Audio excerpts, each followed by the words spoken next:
Aunty, हम ये कहाँ हैं? हमें हमारे घर जाना है। आप छोड़ दोगे हमें हमारे घर?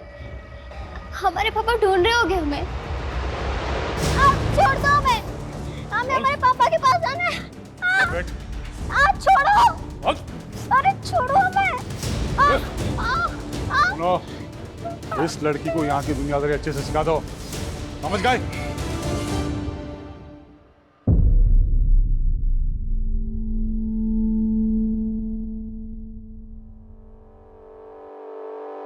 हम 136 है और ये हमारी माँ 135।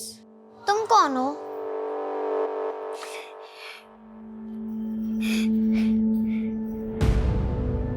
अच्छा 172। क्या तुम हमारी दोस्त बनोगी? हम 172 नहीं है, हम मिनी है।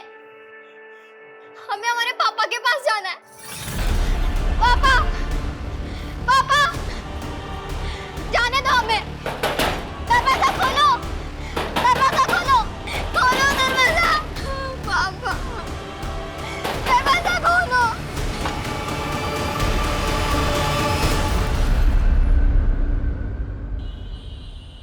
मैं अभिजीत, उजागर न्यूज से। कहते हैं शिक्षा और स्वास्थ्य किसी भी देश के विकास के दो स्तंभ होते हैं, लेकिन क्या हो अगर इसे व्यापार बना लिया जाए? क्या यह किसी नागरिक के मूलभूत अधिकारों के साथ खिलवाड़ नहीं होगा? जी हाँ दोस्तों, कुछ ऐसा ही खिलवाड़ हुआ है सर्व कृपा हॉस्पिटल में अपनी बीवी का इलाज करा रहे भोलाराम जी के साथ। भोलाराम जी, बिल्कुल निडर होकर बताइए कि आपके साथ क्या हुआ है। साहब, ये सर्व कृपा हॉस्पिटल में लूट मची रखी है। हमारी पत्नी का इलाज यहाँ चल रहा था, लेकिन ये लोग उसको क्या वो कहते हैं वेंटिलेटर। हाँ, ये हमारी मिसिस को उस पर रखकर बोलते रहे कि वो जरूर बच जाएगी, और इतना लंबा बिल बना दिया कि हमारी जेब खाली हो गई। मतलब आपके साथ धोखाधड़ी हुई है? अरे बहुत बड़ी धोखाधड़ी हुई साहब। अभी भी ये लोग कहते हैं कि हमारे पर लाखों रुपया बकाया, अगर हम वो नहीं चुकाएंगे तो ये हमारी पत्नी की डेड बॉडी नहीं देंगे हमें। देखा दोस्तों, किस तरह इस हॉस्पिटल में एक गरीब आदमी की बीवी का लाश का सौदा किया जा रहा है। बंद कर! अरे बंद कर! अरे चल बाहर निकल, निकल बाहर! ऐसे गुंडई करके जनता की आवाज को दबाओगे? निकल बाहर! अभिजीत, अभिजीत देख तुम्हारा कैसे पोल खोलता हूं मैं। अभिजीत, पूरे हॉस्पिटल को बर्बाद कर दूंगा मैं। चल चल चल निकल! सेफ नहीं है ये एरिया, चलना यहाँ से। यार तुझे मना किया था, इतने रिस्क मत लिया कर तू। हॉस्पिटल के सामने ये स्टोरी करने से मना किया था तुझे। फुटेज मिला ना? अरे फुटेज मिल गया मेरे भाई, लेकिन तेरी जान चली जाती तो। समझता ही नहीं है छोटी सी बात। अरे भैया, कुछ भैया आप आज सगाई है तुम्हारी, वहाँ लड़की वाले घर पे इंतजार कर रहे हैं और तुम अभी तक यहीं हो। अरे विनोद भैया, वो जरूरी ब्रेक थ्रू था, इंतजार नहीं कर सकते थे हम। तेरी होने वाली बीवी भी इंतजार कर रही है तेरा। अरे यार राजीव, तू तो कब तक लड़कियों से भागता रहेगा? आज तो सगाई पक्की है। ले चल। मर्दों से तो कोई प्रॉब्लम है ही नहीं इसको, बस लड़कियों से ही प्रॉब्लम है।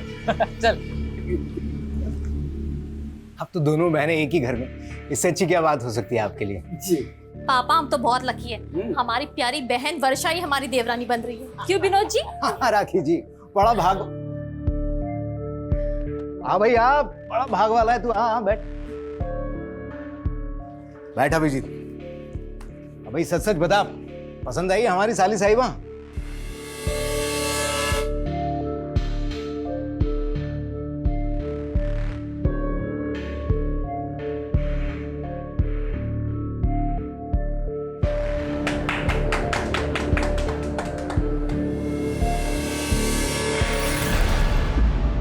माँ, हमको लगता है कि हमें शादी वादी के लिए नहीं बने। अभी भैया भाभी के कहने पे जबरदस्ती सगाई तो कर ली, लेकिन तुम तो जानती हो ना हमारी दुविधा।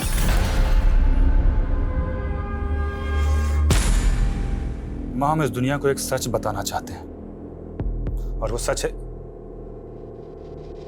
ए, तुम क्या कर रहे हो यहाँ पर? नहीं, वो आपकी मम्मी के खाने का टाइम हो गया है ना, इसीलिए आए थे। माँ, हम आते हैं।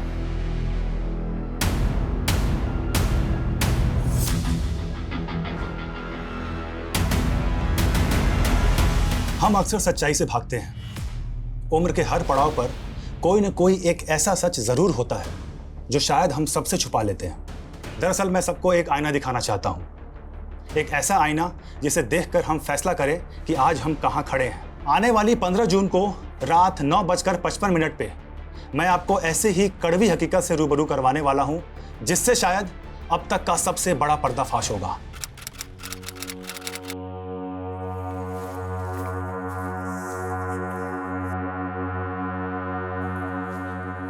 अभिजीत पता नहीं कहाँ रह गया। अरे विनोद भैया, क्या हो गया ये? अरे कुछ नहीं, थोड़ा चक्कर खा के गिर गए थे। अरे बाप रे। अच्छा ये बताइए, अभिजीत को देखा आपने? हमें नहीं मालूम। भाभी भैया, आज 15 तारीख है, 15 जून रात को 9:55 पे वो आज मेरे साथ लाइव आने वाला था, वहां पे किसी चीज का खुलासा करने वाला था। फोन भी नहीं लग रहा है यार उसका, पता नहीं कहाँ रह गया है।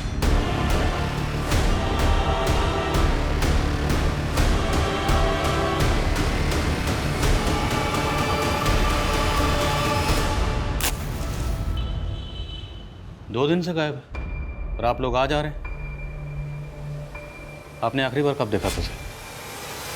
सर 15 जून की दोपहर तो उसने हमारे साथ लंच किया था, उसके बाद पता नहीं कहाँ गायब हो गए। तो क्या उसके गायब होने का राज इस वीडियो से जुड़ा हो सकता है जिसमें वो किसी का खुलासा करने वाला था? आने वाली 15 जून को रात 9:55 पे मैं आपको ऐसे ही कड़वी हकीकत से रूबरू करवाने वाला हूं, जिससे शायद अब तक का सबसे बड़ा पर्दाफाश होगा। हमें तो कुछ समझ नहीं आ रहा सर, आप ही कुछ मालूम कीजिए। ये चोट कैसे लगी आपको? सर वो अचानक से लो बीपी हो गया था, चलते चलते तो सड़क पे गिर गया, उसी से लग गई।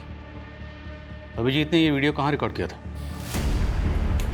सर अभिजीत ने 1 साल पहले ही सोशल मीडिया पे उजागर न्यूज़ नाम से एक चैनल खोला था। उसके लाखों में फॉलोअर्स हैं और उसके 15 जून के खुलासे वाले वीडियो इनविटेशन को भी लाखों हिट्स मिले। हैरानी इस बात की है कि अभिजीत के कैमरामैन तो कहीं नहीं पता कि 15 जून को वो क्या खुलासा करने वाला था। कहीं उसके गायब होने की कहानी का इस खुलासे से कोई ताल्लुक तो नहीं? लग तो ऐसा ही रहा सर। अगर ऐसा है तो हमारे लिए जानना ज़रूरी है कि 15 जून को वो क्या खुलासा करने वाला था। उसका लैपटॉप, ईमेल आईडी की डिटेल्स, कॉल रिकॉर्ड सब निकलो। लेट्स फाइंड आउट कि अभिजीत ने आखिरी बार किससे और क्या कम्युनिकेट किया था। Okay sir.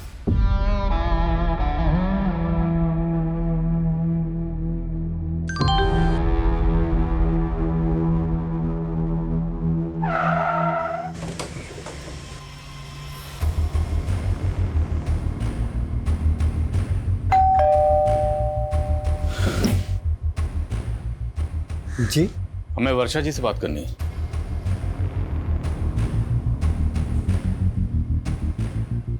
वर्षा जी, 15 जून की शाम को अभिजीत की फोन पर आखिरी बार बात आपसे हुई थी, उसके बाद से वो लापता। आपकी अभिजीत के साथ फोन पर क्या बात हुई थी? आई एम सॉरी वर्षा जी, लेकिन हम आपसे शादी नहीं कर सकते। ऐसा ऐसा क्यों बोल रहे हैं अभिजीत? वो हम आपको वजह भी नहीं बता सकते वर्षा जी, बस इतना समझ लीजिए कि इसी में आपकी भलाई है।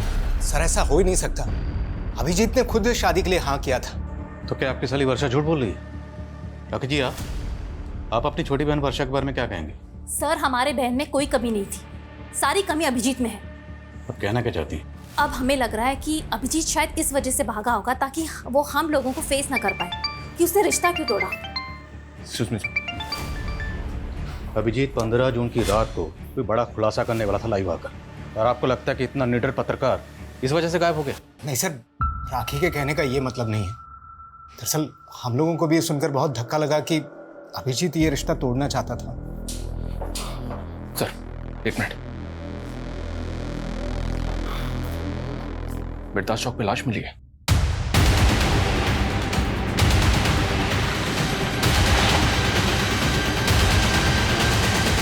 आइए सर।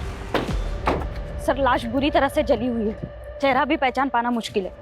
तो तुम्हें ऐसा लग रहा है कि अभिजीत की बॉडी है? सर अभिजीत का फोन बिरदास चौक पे ही बंद हुआ था, उसकी फैमिली से शिनाख्त करवा के देखे क्या?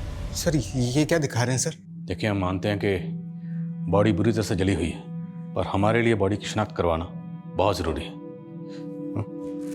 पर हमें इनकी बॉडी से ये चेन और ये अंगूठी मिली है। ये अंगूठी तो अभिजीत की सगाई की अंगूठी है सर, और ये चेन भी अभिजीत की है सर।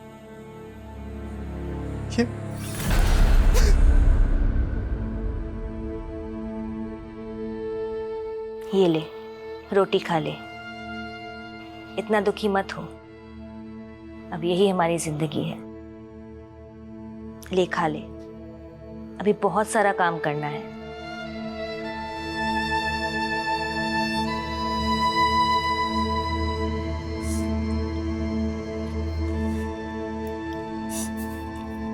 चलो अच्छा है, कम से कम आज तुम कुछ खा तो रही हो। ये भी कोई खाना है? हमारे पापा रोज हमें ब्रेकफास्ट में कॉर्नफ्लेक्स खिलाते हैं और स्कूल के लंच में पराठे। तू कौन से क्लास में पढ़ती थी? 6th। चलो हम तुम्हारा टेस्ट लेते हैं। ये अखबार में जो लिखा है पढ़ने आता है ना? हाँ आता है पढ़ने। तो पढ़ो। भारत जल्द ही 5 ट्रिलियन की अर्थव्यवस्था होगा। माँ, माँ, माँ, बच्चों बाहर जाओ, बहन आओ ना।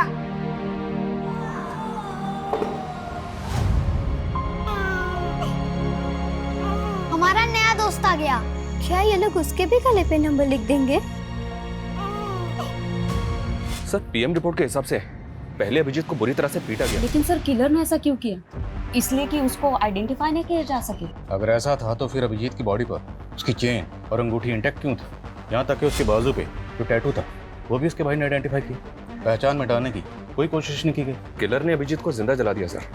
ऐसा लग रहा है जैसे किलर की अभिजीत के साथ कोई गहरी रंजिश थी। अभिजीत के लैपटॉप से क्लू मिला? साइबर टीम अभिजीत के लैपटॉप और मोबाइल का डेटा रिकवर करी है सर।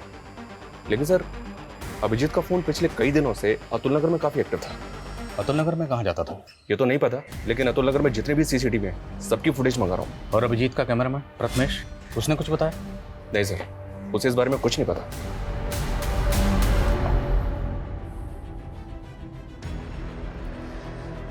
अभिजीत एक सच्चे और ईमानदार जर्नलिस्ट थे जिन्होंने अपनी जान की परवाह किए बिना हमेशा सच का साथ दिया। मैं उनका फॉलोअर ही नहीं, मैं उनका सबसे बड़ा फैन भी हूं। मैं आपसे वादा करता हूं, अभिजीत ने जो काम शुरू किया था अब उसे मैं पूरा करूंगा, चाहे उसके लिए मुझे सच्चाई ढूंढने के लिए पाताल लोक ही क्यों ना जाना पड़े, लेकिन सच्चाई को उजागर मैं करके रहूंगा। सर 24 मई की अतुल नगर की एक फुटेज मिली है, ये देखें सर। इसमें अभिजीत लड़कियों का पीछा करता हुआ दिख रहा है। कौन है लड़की? मैं पता करवा रहा हूँ सर। लेकिन सर ये अभिजीत लड़कियों का पीछा क्यों कर रहा होगा? मेरा मतलब एक तरफ इसकी मंगेतर का कहना है कि ये उससे शादी नहीं करना चाहता था और दूसरी तरफ इन लड़कियों के पीछे। सर कहीं कोई अफेयर का तो चक्कर नहीं? तो ये चक्कर क्या है ये तो इन लड़कियों से मिलने के बाद ही पता चलेगा। आंटी वो अभिजीत जी आप। पुष्पा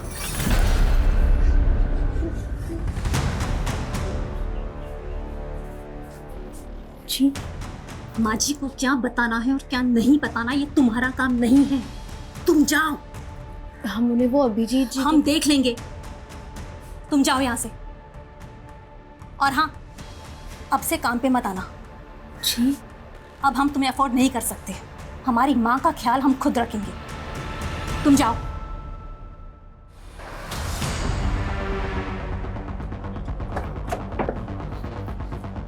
अभिजीत जिन 2 लड़कियों का पीछा करते हुए देखा था वो दोनों लड़कियां इसी घर में किराए पे रहती थी सर, और ये इस घर के मकान मालिक हैं। इन्होंने ही मकान किराए पे दिया था। नाम क्या था दोनों लड़कियों का? सर बड़ी वाली का गीतांजलि और छोटी वाली का चंचल था। दोनों सगी बहनें थी। आप कहाँ हैं? सर वो लोग तो 10-12 दिन पहले अचानक घर खाली करके चले गए थे। रहने वाली कहाँ की थी? रेंट एग्रीमेंट में उनका नेटिव एड्रेस होगा। रेंट एग्रीमेंट तो नहीं बनाया, लेकिन हाँ वो बिहार की रहने वाली थी। तुम लोग भी ना, हम लोग बार बार गाइडलाइन जारी करते हैं कि बिना पुलिस वेरिफिकेशन के मकान किराए पर नहीं देना, पर सुधरोगे नहीं तुम लोग। सर गलती हो गई। लड़कियां करती क्या थी? सर वो घरों में मेड का काम करती थी। कहाँ, किस घर में? सर वो तो नहीं मालूम। लड़कियों के फ़ोन नंबर तो होंगे आपके पास? सर उनके पास फ़ोन्स भी नहीं थे।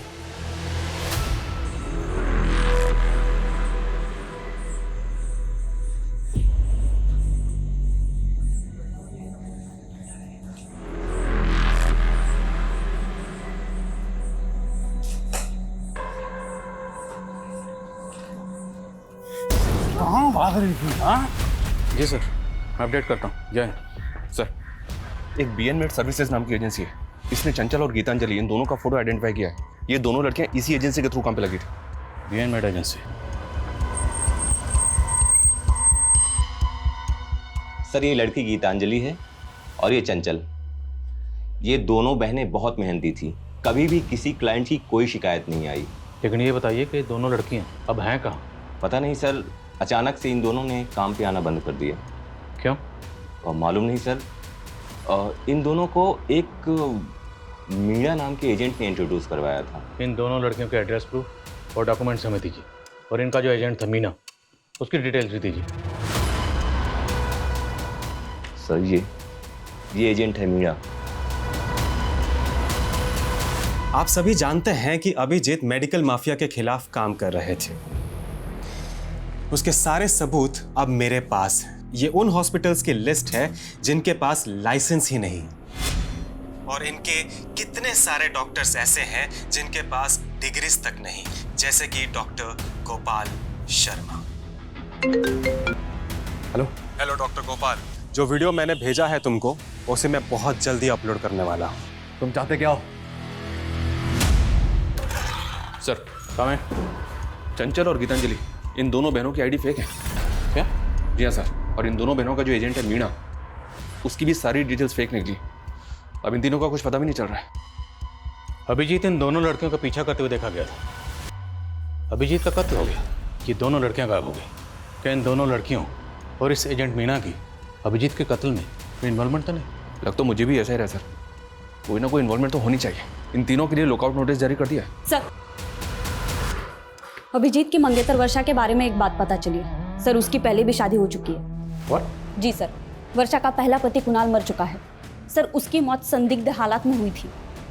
मतलब? एसयूवी गाड़ी ने उसकी बाइक को टक्कर मारी थी। पहले शोमिता चौक पुलिस इस केस को मर्डर केस मान के इन्वेस्टिगेट कर रही थी, लेकिन उस एसयूवी गाड़ी का कहीं भी पता नहीं चला। इसीलिए उन्होंने इस केस को एक्सीडेंटल केस मान के क्लोज कर दिया। ये अभिजीत मर्डर केस भी कम चौंकाने वाला नहीं। अभिजीत को पहले बुरी तरह से टॉर्चर किया गया और फिर जिंदा जला दिया गया। और इन दोनों केसेस की कॉमन कड़ी है वर्षा। वर्षा जी, पहले आपकी शादी होती है कुणाल से, और वो बड़े ही फिल्मी अंदाज से मारा जाता है। उसके बाद आपकी सगाई होती है अभिजीत से, वो भी मारा गया है। अब ये महज इत्तेफाक है या इसके पीछे की कहानी कुछ और है? आप बेकार में हमारे बेटी को परेशान करके अपना वक्त बर्बाद कर रहे हैं। अब ये तो आने वाला वक्त ही बताएगा कि किसका वक्त बर्बाद होने वाला है। बस इतना याद रखिएगा, बिना हमारी इजाज़त के शहर छोड़ने की गलती मत करिएगा।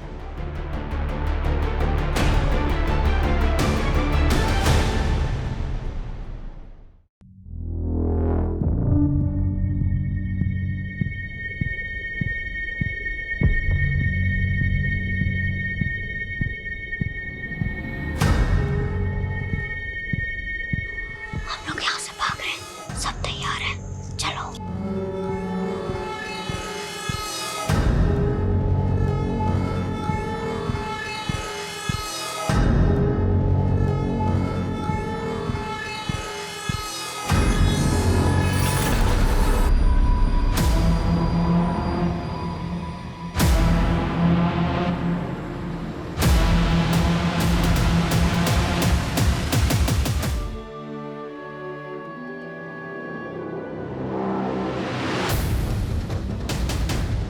सर,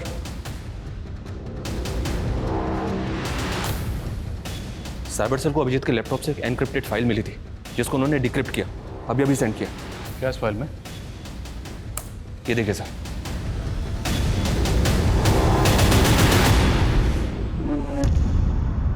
तू तो चंचल को पहचानने से भी इनकार कर रहा था। ये सब क्या है? सर, चंचल हमारे यहाँ काम करती थी।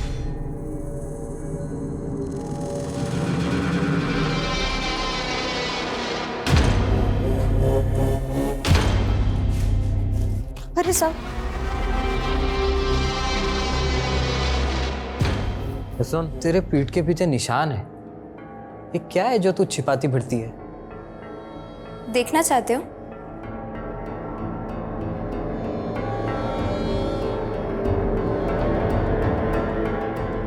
सर, पहले उसने ही हमें संबंध रखने के लिए उकसाया और हमारे वीडियोस फोटोज निकाल लिए।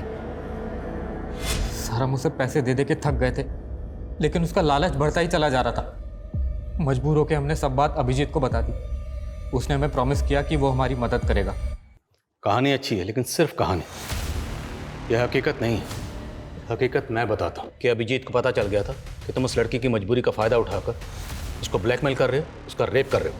इसलिए अभिजीत उस लड़की की मदद कर रहा था और तुमने अभिजीत को रास्ते से हटवा दिया। नहीं सर, ऐसा कुछ भी नहीं हुआ सर। शर्मा, ये ऐसे नहीं समझ रहा, जरा समझाओ इसको अच्छी तरीके से। सर, गीतांजलि, चंचल और मीणा ये तीनों अभी भी ट्रेस नहीं हो पा रहे हैं और राजीव भी इस बात को एक्सेप्ट नहीं कर रहा है कि उसने लड़कियों के साथ कुछ किया है। लेकिन हाँ सर, वर्षा को इन्वेस्टिगेट करते हुए पता चला कि उसके हाथ भी साफ नहीं है। दरअसल कुणाल की माँ को अभी भी इस बात का शक है कि वर्षा ने इंश्योरेंस के पैसे के लिए कुणाल को मरवा दिया। कुछ भी साबित नहीं हुआ तो इंश्योरेंस का सारा पैसा वर्षा को मिल गया और बाद में उसने ये पैसा किसी और अकाउंट में ट्रांसफर कर दिया। किसके अकाउंट में? हाँ, वर्षा ने पैसों की मदद की थी, लेकिन इसमें गलत क्या है? क्या बहन बहन की मदद नहीं कर सकती? कैसी मदद? विनोद को करीब 2 साल से बिजनेस में काफी नुकसान हो रहा था। इनका पार्टनर इन्हें बहुत परेशान कर रहा था, पैसे वापस मांग रहा था। विनोद को पैसे वापस देने थे तो वर्षा ने मदद कर दी। लेकिन परेशानी तो फिर भी कम नहीं हुई। कुछ दिन पहले अटैक हुआ था ना पे। उस दिन पुलिस स्टेशन में इस चोट के बारे में पूछा तो झूठ बोल दिया।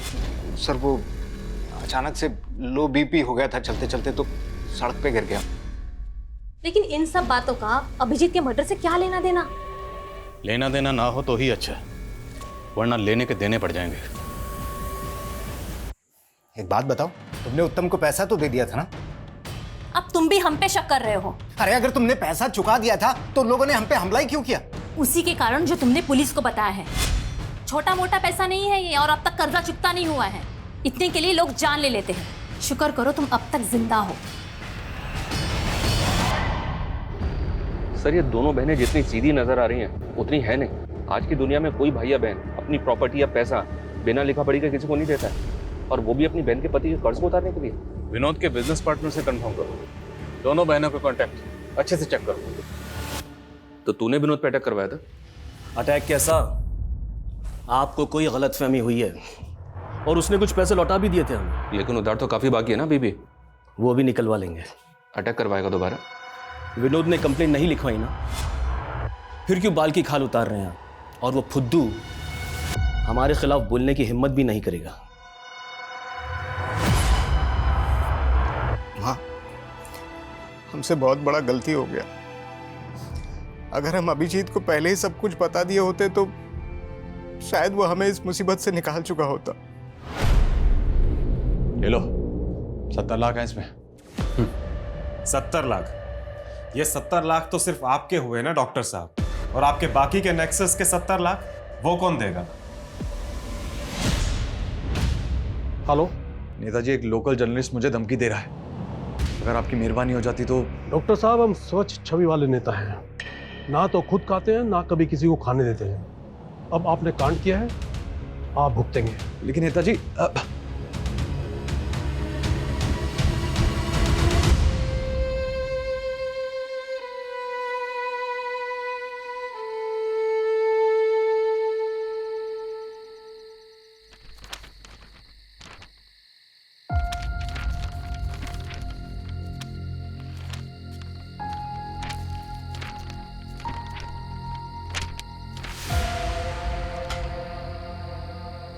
कौन है? ये आवाज कैसी है? ये चुप सो जा, सोने दे, सो जा।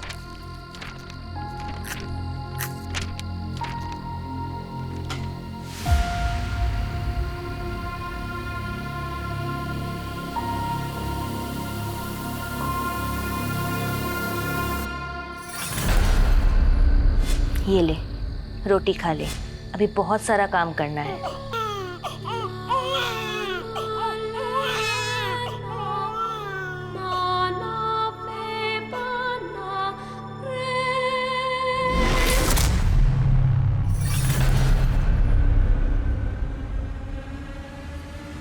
चल उठ। मैंने कुछ नहीं किया है।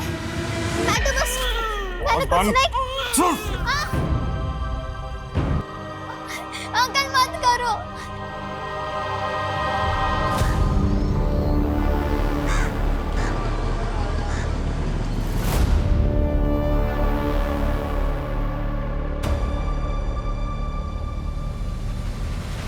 हम थक गए हैं ये करते करते।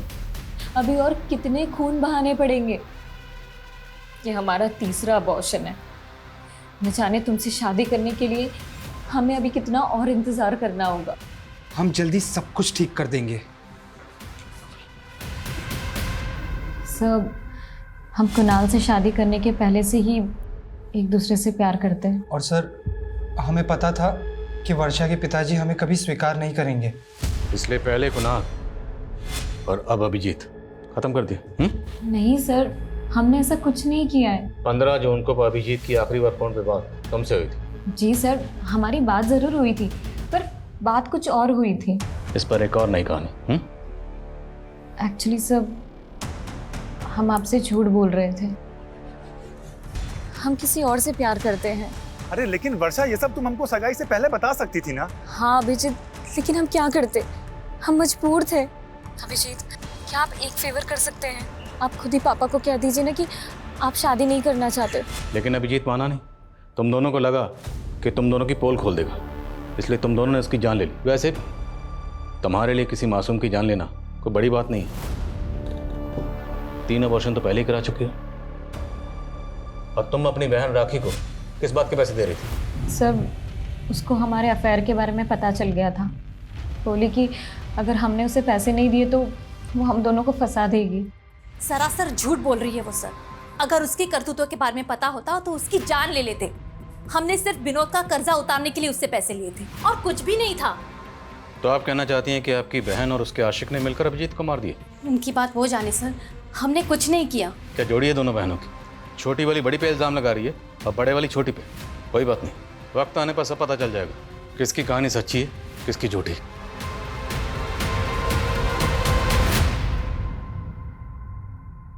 ओ, आपकी सास की केयर टेकर क्या नाम है उसका?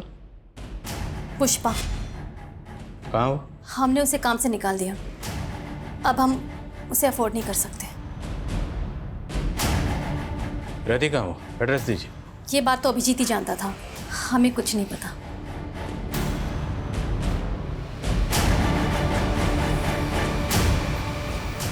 सर, कहीं राखी पुष्पा को लेकर भी तुमसे कुछ नहीं छुपा रही है? हो सकता है कि इसी ने पुष्पा को जानबूझ के गायब कर दिया क्योंकि वो कोई राज जानती थी। या फिर पुष्पा को खेल कर गए। इस राखी पे कड़ी नजर रखो और पता करो कि पुष्पा कहाँ गायब है, और उसके लिए लुकआउट नोटिस जारी करो।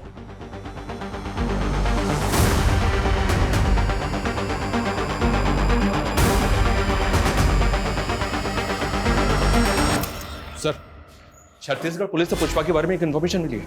पुष्पा एक बागी ग्रुप की मेंबर है और कई सालों से वांटेड है। पुष्पा एक बागी थी?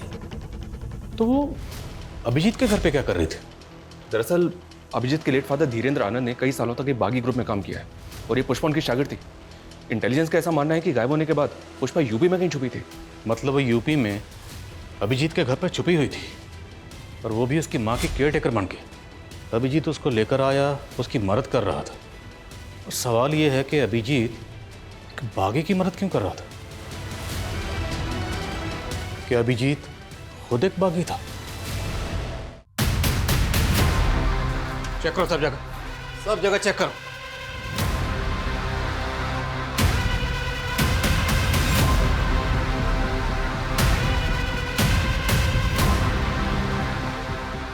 सर, बहुत गलत कर रहे हैं आप। एक ईमानदार पत्रकार की छवि के साथ में खिलवाड़ कर रहे हैं आप लोग। फिलहाल तो हम जा रहे हैं, लेकिन अगर हमें बाद में पता चला कि अभिजीत के साथ मिलकर आपने बागियों का साथ दिया था तो हम आपको नहीं छोड़ेंगे। चलो। ओ 172, चल मुंह धो ले और काम पे चल। अब यही तेरी किस्मत में लिखा हुआ है। तैयार कर ले अपने आप को इन सब चीज़ों के लिए। जब 135 का बच्चा बड़ा हो जाएगा ना, तुझे ही ट्रेनिंग देनी है। यहाँ पे माँ बाप हो या बच्चा, सब किस्मत के हाथों बंधे हुए हैं।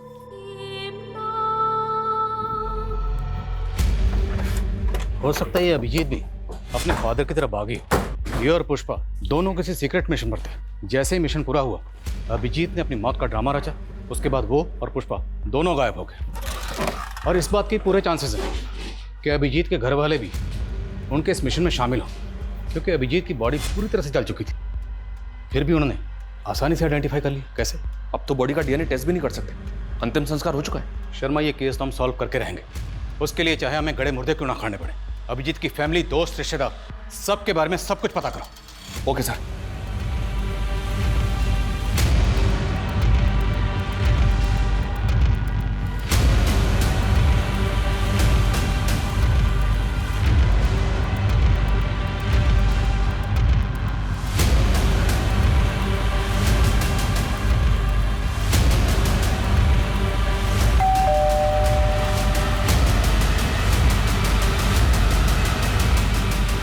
सर इतना सारा कैश? सर ये मेरा कैश नहीं है सर। तो किसका? सर ये तो अभिजीत का है। अभिजीत के लिए फंड इकट्ठा कर रहा है। आखिर ये अभिजीत करना क्या चाहता है? अभिजीत?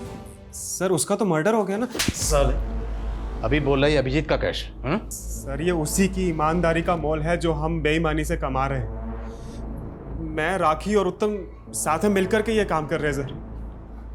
तुम्हारी छोटी बहन वर्षा का नीरज से अफेयर और तुम्हारा अपने पति के बिजनेस पार्टनर उत्तम से अफेयर। अति उत्तम। सर हमारा कोई अफेयर नहीं है। हमने सोचा था कि विनोद उत्तम के साथ बिजनेस करके सेटल हो जाएगा, लेकिन आलसी घाटा करके बैठ गया। ओ मैडम, यहाँ मैं मुनाफा या घाटा जानने के लिए नहीं बैठा हूँ। तुम तीनों ये बताओ कि अभिजीत को क्यों मारा? सर हमने अभिजीत को नहीं मारा है, बल्कि उसकी मौत का फायदा उठा करके हमने सिर्फ डॉक्टर गोपाल शर्मा से पैसे ठगे थे। सर प्रथमेश ने हमें बताया था अभिजीत के मेडिकल स्कैम खुलासे के बारे में, तो हमने उत्तम की ताकत का इस्तेमाल किया ताकि कोई डॉक्टर हमें परेशान करे तो उत्तम संभाल लेगा। तो 15 जून की रात को अभिजीत यही खुलासा करने वाला था? नहीं सर, वो तो सच में उसने हमसे सीक्रेट रखा था। वो कुछ और बात थी और उसी की वजह से उसकी जान गई है सर। तुम तीनों को तब तक तोड़ेंगे जब तक सच नहीं कबूलोगे। नीलम, तोड़ो। डॉक्टर गोपाल की कुंडली निकलवाओ।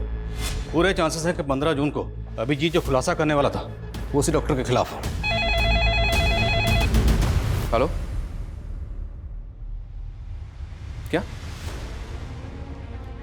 आप मुझे डिटेल्स मिल कीजिए।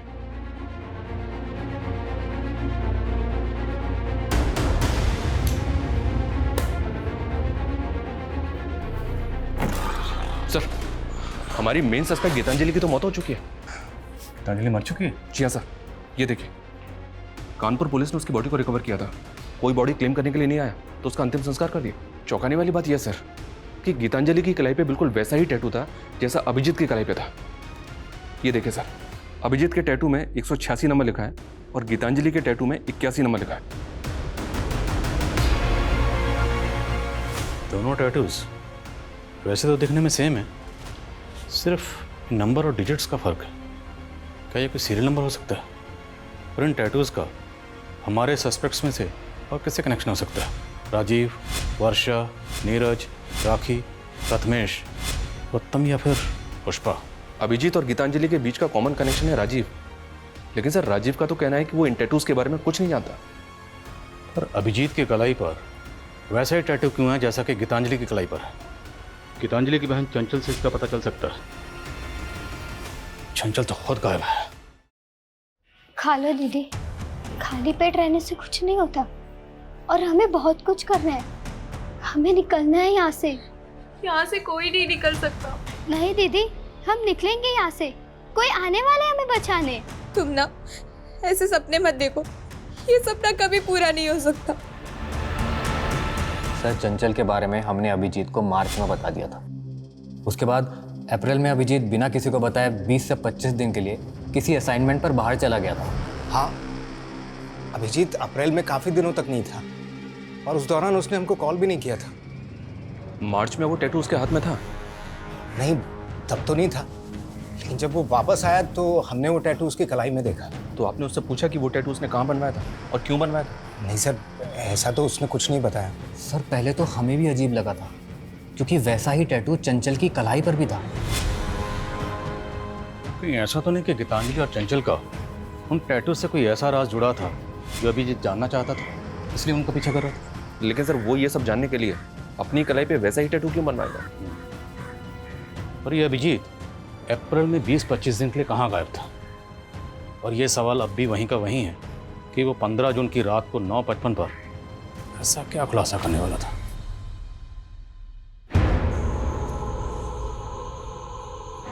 देखो हम जानते हैं चंचल और गीतांजलि के अलावा तुम लोगों के साथ यहाँ पर क्या हो रहा है।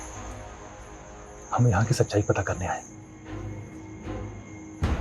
आप हमें यहाँ से आजाद कर दोगे ना भैया?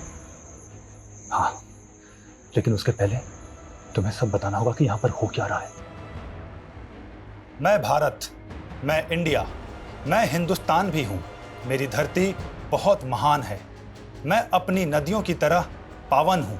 मैं एक विशाल लोकतंत्र हूँ। बहुत तेजी से बढ़ती अर्थव्यवस्था हूँ। पर देखो, मेरी गरिमा पे ये कैसा दाग लगा है। ये कैसा दाग लगा है? ये दाग हम सबको मिलकर धोना है। और ये फोल्डर बनाया गया 14 जून को। वो ना हो, ये जो 15 जून को खुलासा करने वाला था, ये लाइंस उसकी उसी स्पीच का हिस्सा है। लेकिन सर, इसका तो कोई क्लू ही नहीं मिल रहा है कि ये खुलासा क्या था, किसका था और किसके लिए था। हमारा देश महान है भैया, और हम भी आजाद होंगे। बस आप जल्द से हमें लेने आ जाओ, हम आपका वेट कर रहे हैं। हमारे पास एक ऐसी चाबी है जिससे सारे ताले खुल सकते हैं, और वो एजेंट मीना। क्योंकि गीतांजलि और चंचल को डोमेस्टिक एजेंसी के लिए वही लेकर आया था। शर्मा, ढूंढो उसे। खबरों को काम पे लगाओ, जेलों में जितने भी कैदी हैं उनके बारे में पता करो, तुम्हें जो करना है करो, लेकिन किसी भी सूरत में मुझे एजेंट मीना चाहिए। Okay sir.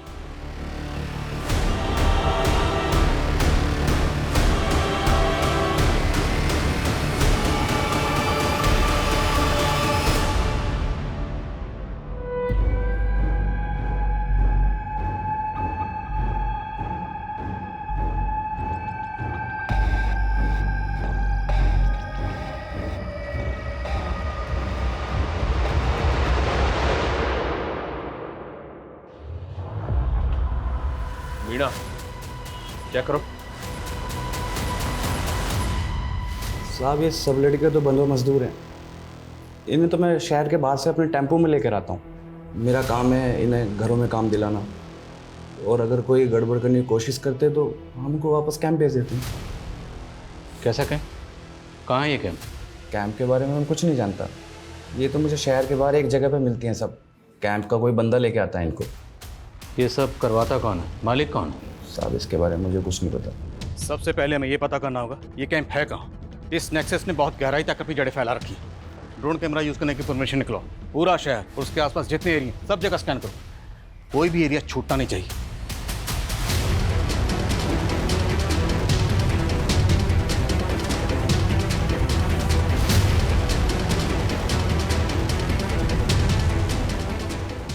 ड्रोन कैमरास की फुटेज में ये 3 जगह सस्पिशियस लग रही हैं। इनकी डिटेल्स निकलवाइए सर। और इन 3 में से एक जगह ऐसी है जहाँ लोगों की मूवमेंट बहुत ज़्यादा सस्पिशियस है। यहीं टारगेट करेंगे, पूरी फोर्स के साथ धावा बोलेंगे। तैयारी करो। Okay sir.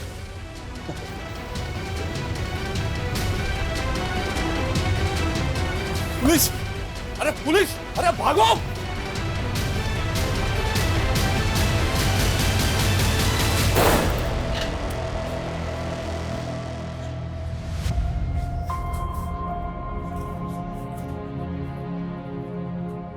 डरो मत, हम लोग आप लोगों को बचाने आए हैं। आपको अभिजीत भैया ने भेजा है ना?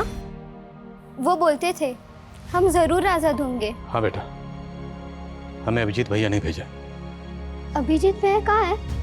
उन्होंने कहा था हम उनके साथ टीवी पे आके जय हिंद बोलेंगे।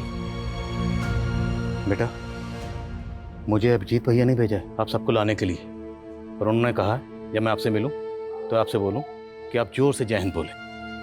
जय हिंद। जय हिंद।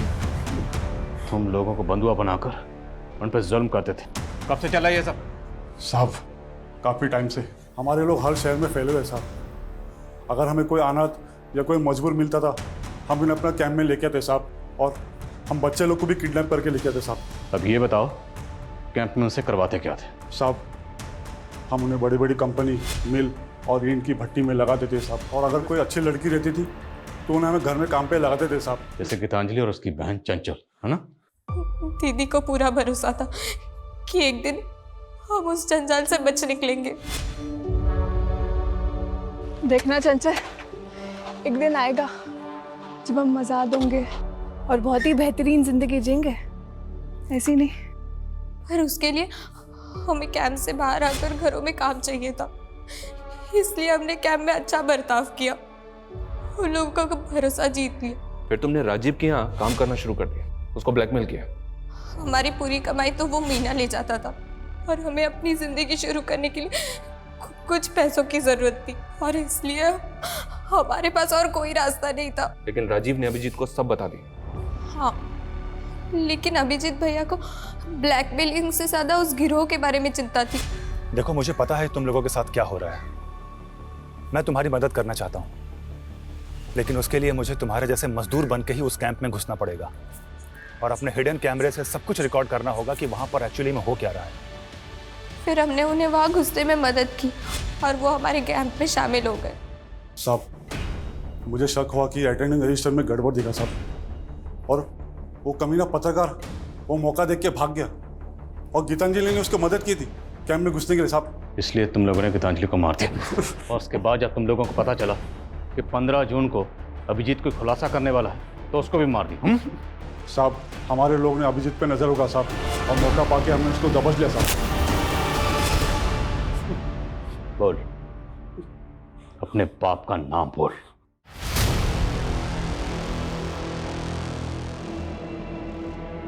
धर्मेंद्र सिंह सर मीटिंग में है। सर चलो। हाँ धर्मेंद्र जैसा बड़ा नेता इस नेक्सस का मास्टरमाइंड होगा, ताज्जुब हो रहा है सर। उस फैक्ट्री में तकरीबन 150 औरत मर्द और 50 से ज्यादा बच्चों के साथ इस तरह का दुर्व्यवहार किया जा रहा था। ये जानने के बाद बहुत तकलीफ हो रही है। लेकिन सर, पुष्पा का इस गिरोह से कोई लेना देना नहीं, हालांकि वो अभी तक गायब है। सर, हमने उसकी रिपोर्ट नेशनल एजेंसी को दे दी है। ये बहुत ही अफसोसनाक है कि एक तरफ जहां हमारे मुल्क में 5G टेक्नोलॉजी लॉन्च हो रही है, हमारे मुल्क की इकोनॉमी तेजी से आगे बढ़ रही है, वहीं आज भी 2022 में भी एक तरफ काला अंधेरा छाया हुआ है, जहां कुछ लोगों के साथ अमानवीय बर्ताव किया जा रहा है।